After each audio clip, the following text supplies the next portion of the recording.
안녕하십니까.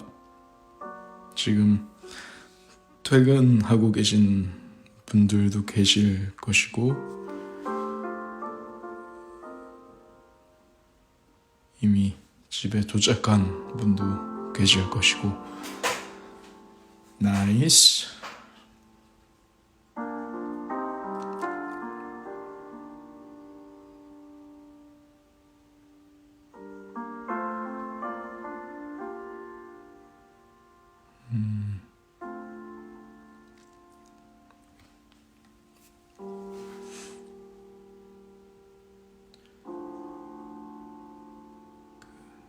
화요일 잘 보내셨습니까?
여기는 양평입니다.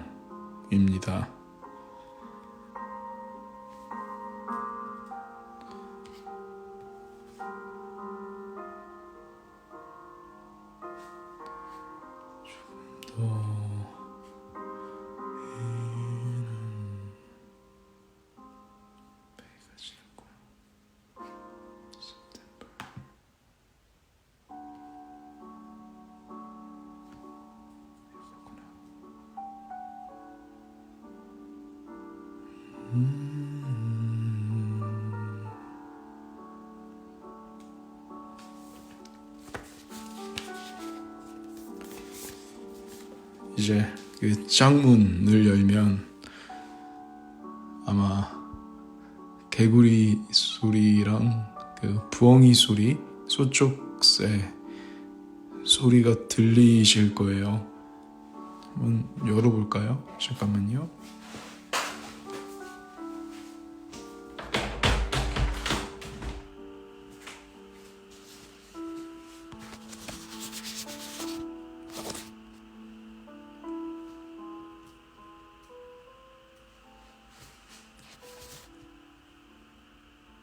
들리죠?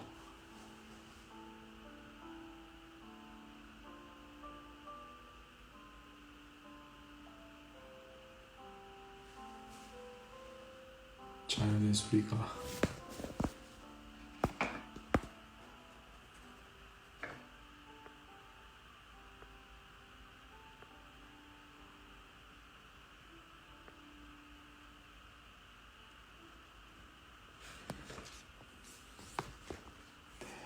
들려요.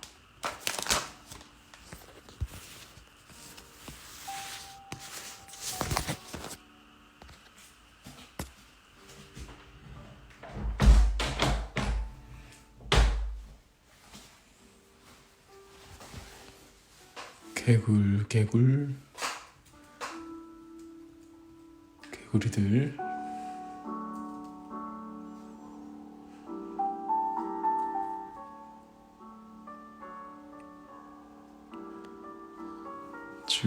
지하철에서 퇴근하고 계신 분도 계시고, 아무튼 아무쪼록 조심해서 집에 들어오시고요.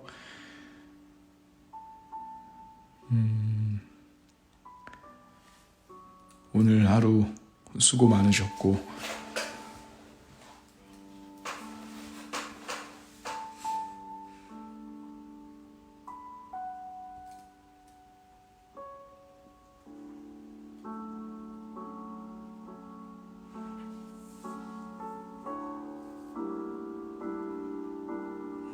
작은 쉼이 되었으면 하는 바람으로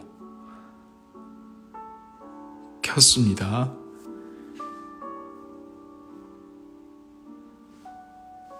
자, 오늘 읽어드릴 책은요. 잠시만요.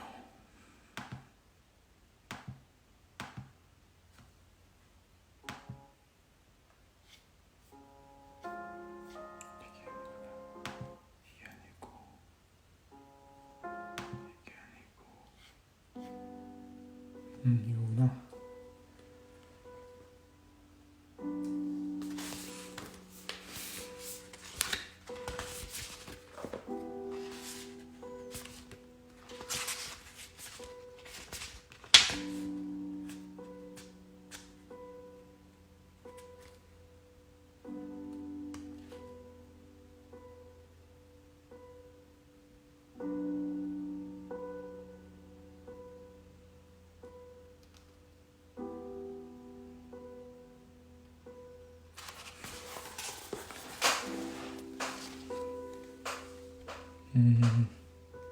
자, 읽어드리겠습니다.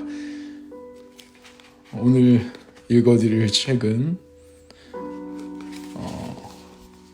권석천 님의 사람에 대한 예의라는 책입니다. 그 중에 짧게 인상 깊었던 부분들 읽어드릴게요. 이 책도 선물 받은 책이고요.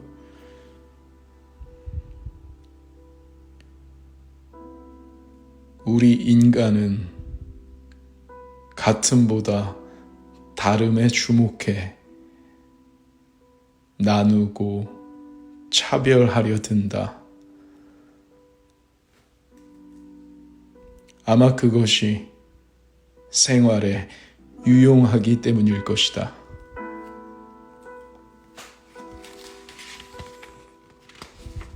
같은 사람은 같게, 다른 사람은 다르게 대하는 편이 이쪽일 것이다. 우리는 원시 시대의 식별법에서 그리 멀리 진화하지 못했다. 내가 계속 무엇이든 글을 쓰는 삶을 살게 된다면 인간과 인간 사이에 거미줄처럼 쳐진 관계의 그물에 주목하고 싶다. 그 관계의 그물 속에서 위태롭게 살아가는 나 자신을 주시하고자 한다. 남의 잘못은 중요하고 나의 허물은 대수롭지 않다고 여기는 나를 다른 이의 막말엔 민감하게 반응하면서 웃자고 하는 소리로 남들을 불쾌하게 만드는 나를 무시로 반칙하며 살면서도 세상엔 원칙의 청진기를 대는 나를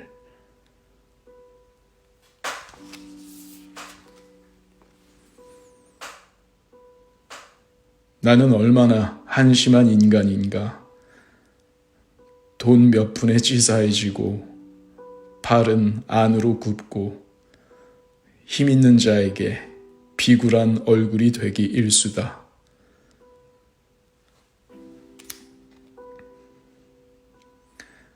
아는 얼굴이 보이지 않는 곳에선 욕망의 관성에 따라 감정이 시키는 대로 행동하려 한다.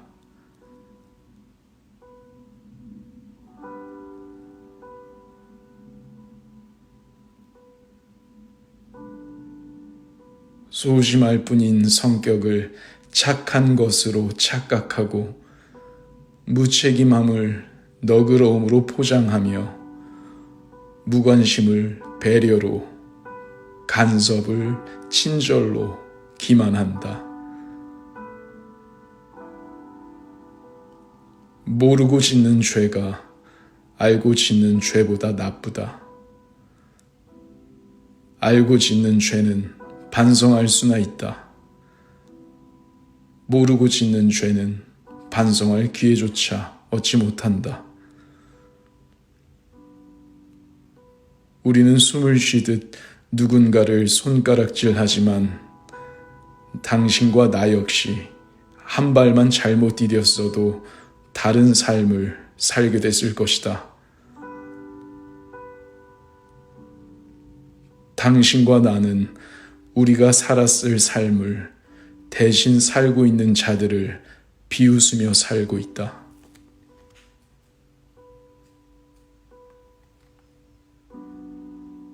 나도 별 수 없다는 깨달음, 인간을 추락시키는 절망도, 인간을 구원하는 희망도 그 부근에 있다. 바라건대 스스로를 믿지 않기를. 낯선 나와 마주치는 순간 서늘한 바람이 불어올 것이다. 믿는 순간 편견의 구렁텅이에 굴러떨어지고 믿는 순간 맞은편 차량과 추돌한다.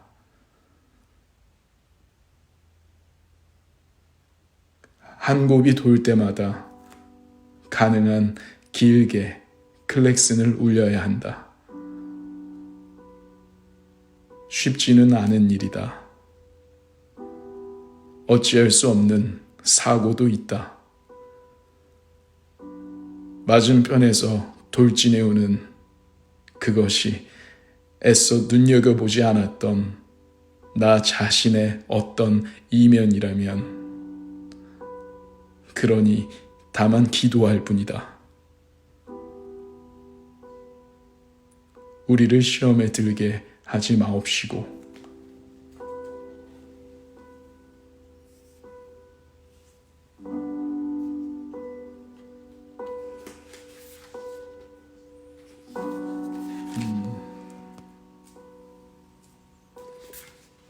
이건 이 책의 프롤로그입니다.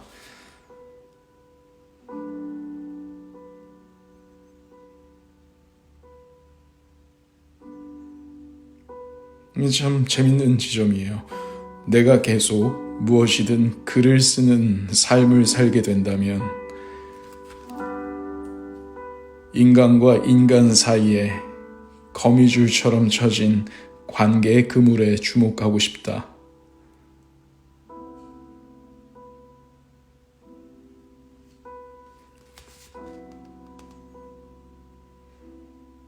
남의 잘못은 중요하고 나의 허물은 대수롭지 않다고 여기는 나를, 다른 이의 막말에 민감하게 반응하면서 웃자고 하는 소리로 남들을 불쾌하게 만드는 나를, 무시로 반칙하며 살면서도 세상에는 원칙의 청진기를 대는 나를,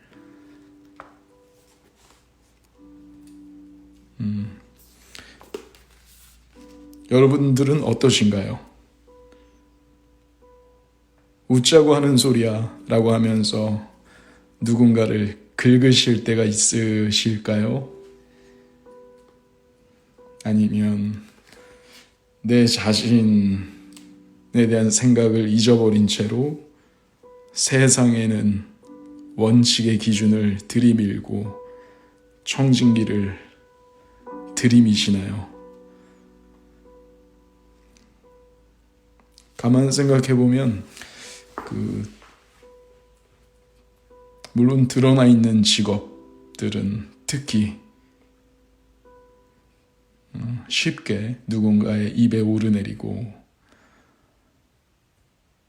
가족에게도 우리는 뭐 그런 실수를 하고, 친구에게도 많은 단정과 또는 왜곡을 하기도 합니다.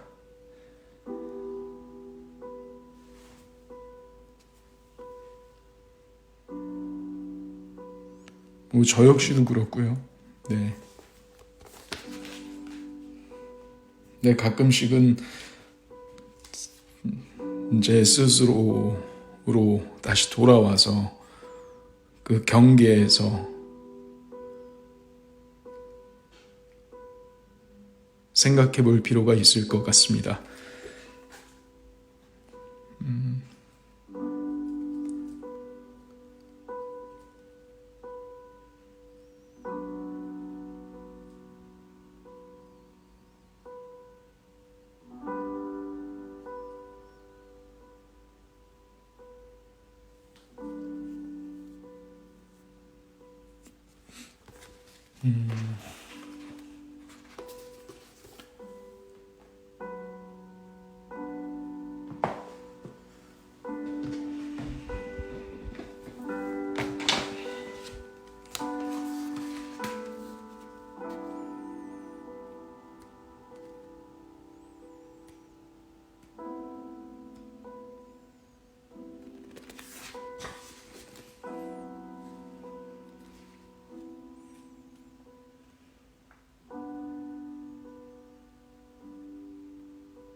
이게 아마 지금 여러분들이 그냥 이 새벽 통화, 물론 지금 새벽은 아니지만 그냥 들어주시는 분들 또는 댓글을 작성해 주시는 분들 모두가 지금 이 순간에 연결되어 있다고 생각하는데요. 여기에 쏟아내는 한 분 한 분의 어떤 오늘 하루의 마음들이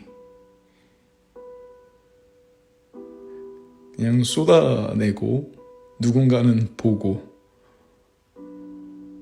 거기에 답을 하지 않더라도 분명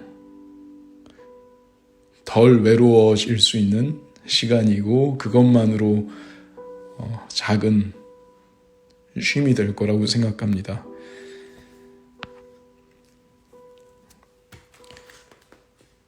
이제 마지막으로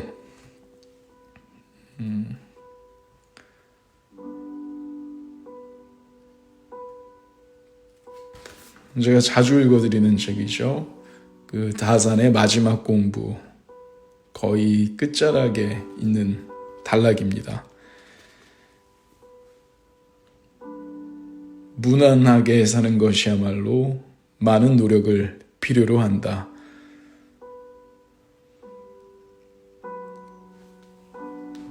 읽어드리겠습니다.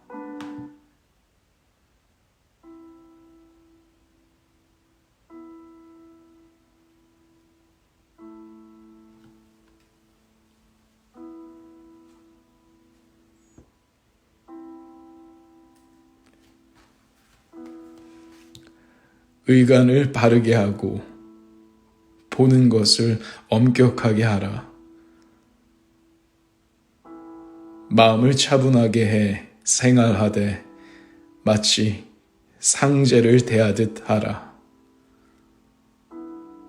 발걸음은 무겁게 하고 손 모양은 공손하게 하며 땅을 밟을 때 가려서 개미 뚝도 돌아서 가라. 문 밖에 나가 사람을 대할 때 귀한 손님을 대하듯 하고 일을 행할 때는 큰 제사를 받들듯 경건히 하며 조심히 하고 삼가 혹시라도 함부로 하지 마라. 입을 지키기를 병마개처럼 하고 뜻을 지키기를 성문과 같이 하며 삼가고 조심해 혹시라도 가벼이 하지 마라. 동으로 가다가 서로 가지 말며 남으로 가다가 북으로 가지 마라. 일을 당해서는 마음을 보존해 다른 곳으로 가지 마라. 오직 한 마음으로 온갖 변화를 제대로 살펴라. 이렇게 함을 삼감을 보존한다 라고 한다.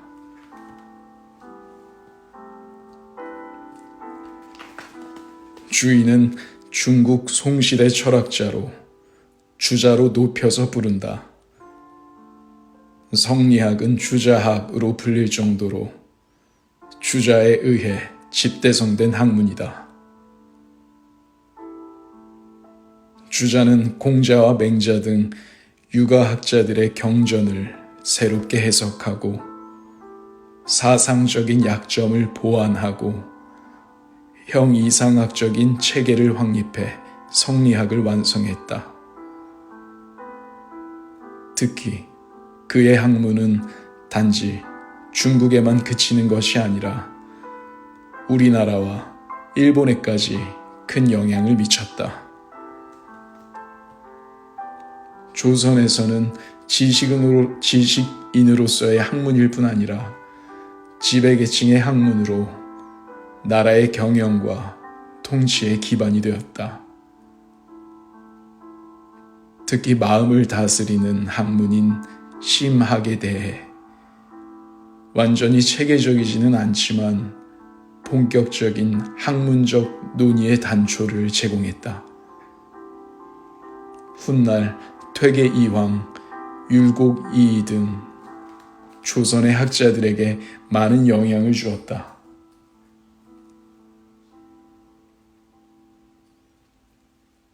주자가 여기서 가장 먼저 이야기한 것, 의간을 바르게 하고 보는 것을 엄격하게 하라는 바로 겉모습을 단정히 하는 것이다. 몸이 비록 마음에 의해 움직이는 것이기는 하지만 그 반응은 상대적이라고 할 수 있다. 마음이 맑고 깨끗하면 겉모습이 단정하게 드러나지만 겉모습이 깨끗해야 마음 역시 맑은 상태를 유지할 수 있다. 마음과 몸을 지키는 것은 상대적인 것이다. 이 문장은 논어, 요알에도 실려 있다.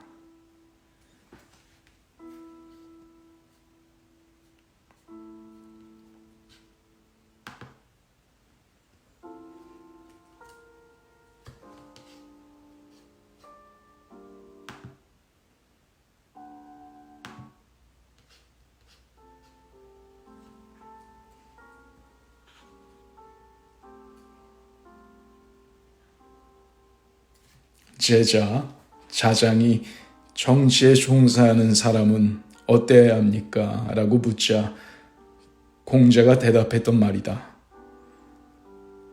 공자는 정치인으로서 지녀야 할 5가지 미덕을 이야기해 주는데 그 가운데 하나가 위험이 있으면서도 사납지 않은 것으로 그 구체적인 모습이 바로 의간을 바르게 하고 보는 것을 엄격하게 하는 것이다. 올바른 복장과 엄숙한 눈빛은 위엄이 있는 이미지를 드러내는 외양이다. 그렇게 할 때 사람들이 그를 보며 어려워하게 되는데 거칠고 위압적으로 하지 않아도 위엄을 지키는 모습이다. 마음을 차분하게 해 생활하되 마치 상제를 대하듯 하라는 평상시 가져야 할 마음 자세다. 마치 하늘의 임금을 대하듯이 생활하는 것이니 진실해야 하며 평안하면서도 엄숙해야 한다. 땅을 밟을 때 가려서 개미뚝도 돌아서 가라는 걸을 때의 자세다. 개미뚝이란 의봉이라고 하는데 개미가 구멍을 파서 울퉁불퉁한 작은 봉우리 같은 모양이다. 이곳을 밟게 되면 몸의 균형을 잃게 되고 절도를 지키지 못하게 된다. 이런 세세한 것까지 지킬 필요가 있을까 생각할 수도 있다. 하지만 말 그대로 해석할 것이 아니라 평상시 지켜야 할 삶의 자세로 삼으면 된다. 여시 춘추에는 사람들은 산에 걸려 넘어지지 않지만 개미뚝에 걸려 넘어진다 라고 실려 있다. 크고 중요한 일에 집중하면서 작고 사소한 일은 경시하는 사람들을 깨우치는 글이다. 모든 큰 일은 작은 일을 소홀히 함으로써 일어나기에 큰 일을 하고 싶다면 작은 일에 최선을 다해야 한다. 사람의 미래는 평상시의 모습에서 드러난다.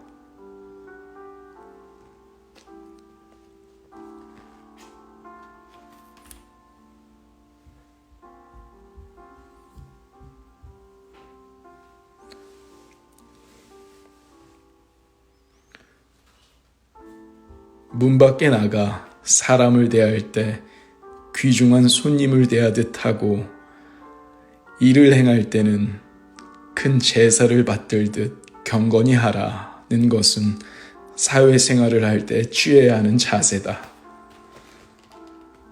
논어, 안연에서 공자가 제자 중궁에게 인을 가르친 말 중에 있다. 일과 생활에서 만나는 상대를 배려하고 존중하는 것을 마치 두려워 떨듯이 해야 한다는 것이다. 인용문의 조심하고 삼가라의 원문은 전정긍긍이다. 몹시 두려워하고 벌벌 떨며 조심함이라는 뜻인데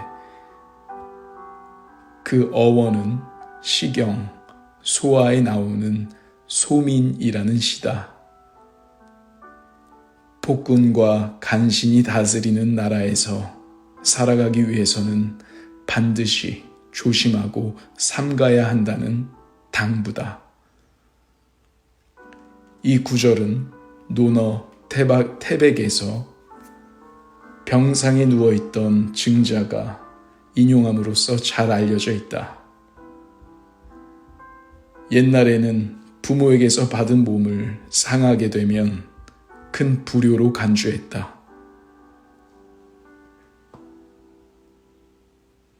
그래서 몸을 아끼기를 두렵고 삼가기를 마치 못가에 서 있듯 살얼음을 밟듯이 해야 한다는 것이다.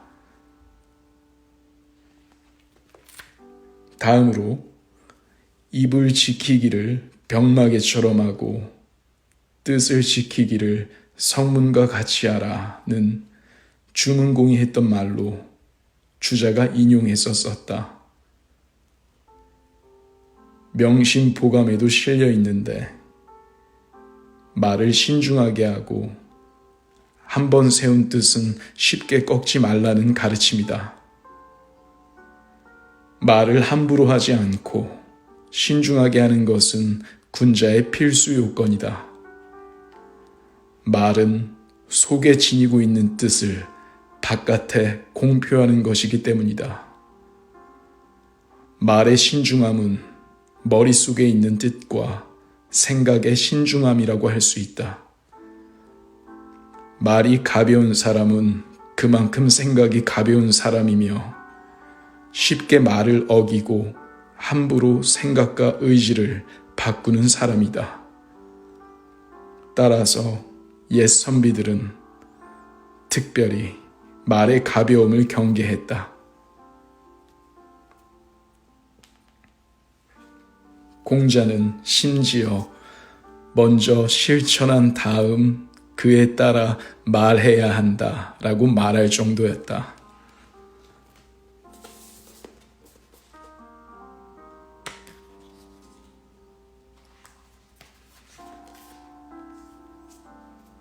네, 오늘은 여기까지 읽어드리고요. 다음에 들어오게 되면 이어서 그 뒤에 내용도 참 좋거든요. 뒤에 내용 읽어드릴게요.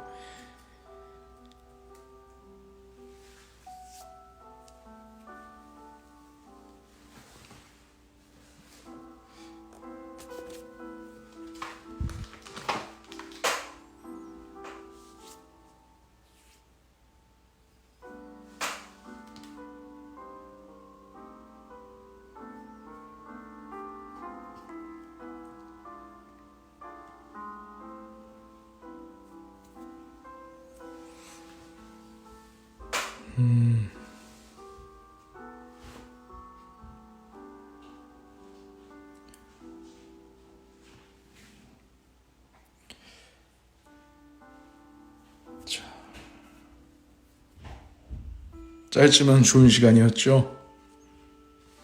네. 지금 30분쯤 종료하겠습니다. 이 책 제목은 다산의 마지막 공부, 조윤재 지음입니다.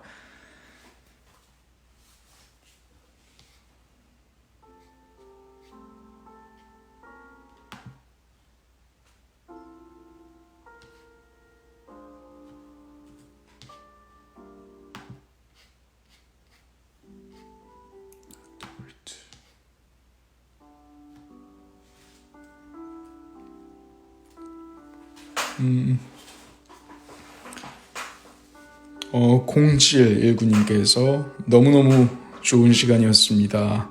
오빠 덕분에 책도 사서 읽고 있다고요. 나이스. 고마워요.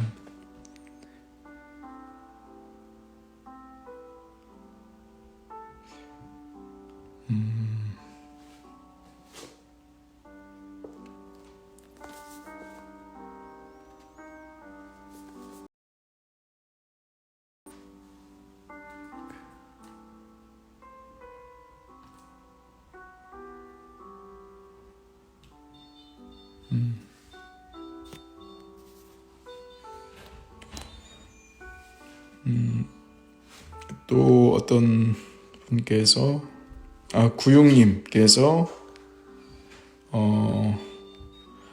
오빠 알고 나서 연습하는 게 있는데 조금 더 신중하게 생각하고 말하기. 조금 시간이 걸리겠지만 오빠가 저한테 주는 영향력은 너무너무 커요. 그건 같죠. 저도 여러분들의 영향을 받고요. 여러분들의 마음을 받고 그래서 조금 더 신중하게 행복하게 노래할 생각 그리고 노래를 지을 생각 하는 것 같습니다.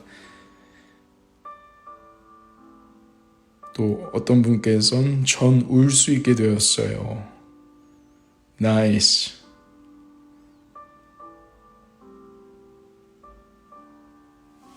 그 많은 분들이 그 라디오에 DJ를 했으면 좋겠다 이런 얘기를 해주시는데 이거 이미 하고 있잖아요.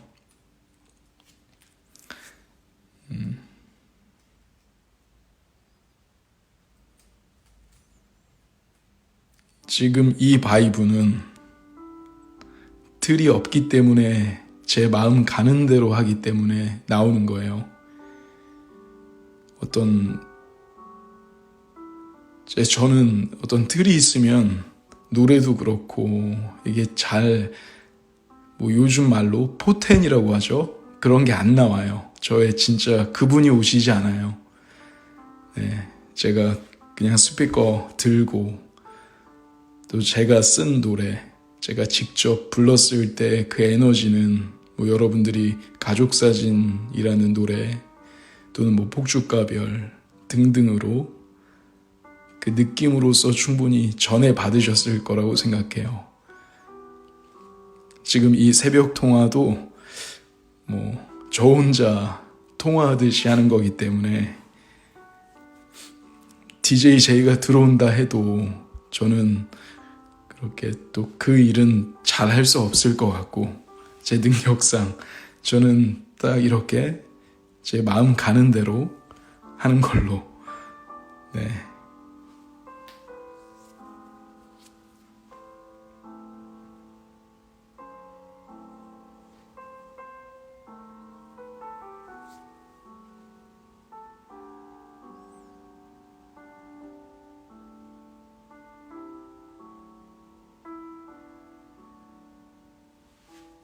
네. 그래도 진우님 부자 되게 라디오 DJ 하면 좋겠다는 생각이 들기도 해요. 네. DJ 하면 부자 되나요? 아마 곡을 쓰는 게 더 부자가 되지 않을까요? 물론 안전한 수입원이 되긴 하겠지만 저는 늘 말씀드리지만 여러분이 먼저입니다. 어머님이 들으셔도 또는 주변에 친구들이 들어도 다 되려 예쁘게 받아주겠지만 전 돈 때문에 가수하는 게 아니고 저를 비롯한 사람들 때문에 노래하고 있어요. 그러니까 어떤 그런 게 끼어들 틈을 주지 않을 겁니다. 여러분들 마음 받기도 바쁘고요. 그거 세워보는 것도 바쁩니다. 그리고 저 다산의 마지막 공부에도 나와요. 부자가 됐을 경우에 잃어버리는 것들. 저는 어떤 그 부자라는 말보다는 늘 마음의 부자로서 누군가는 늘 그랬죠. 야, 마음의 부자고 뭐고 돈이 있어야지. 그 이야기와 18년 동안 싸워왔습니다. 그리고 이렇게 여러분 앞에 서 있습니다. 앞으로도 그럴 거예요.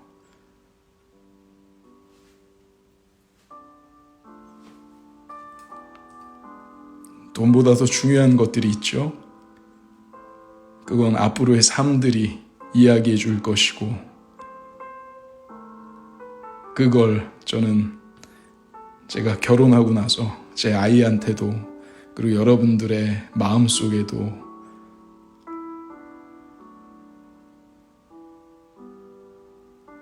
그게 답니다. 그럼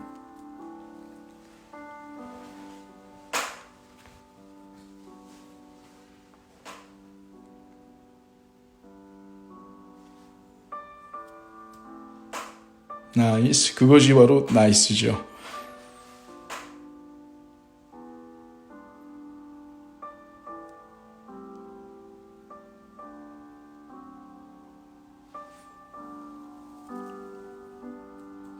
자, 30분이 되면 뿅 하고 나갈게요.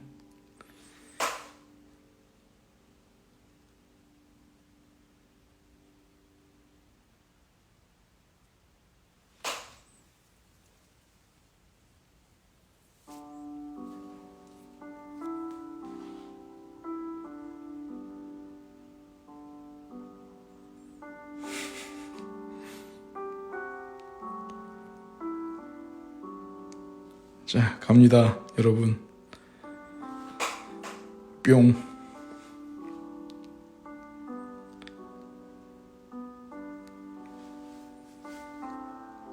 오늘도 고마워요. 그리고 오늘도 각자 우리 어디 있는지는 모르지만 그렇게 존재해 주셔서 고맙습니다. 편히 주무세요. 뿅.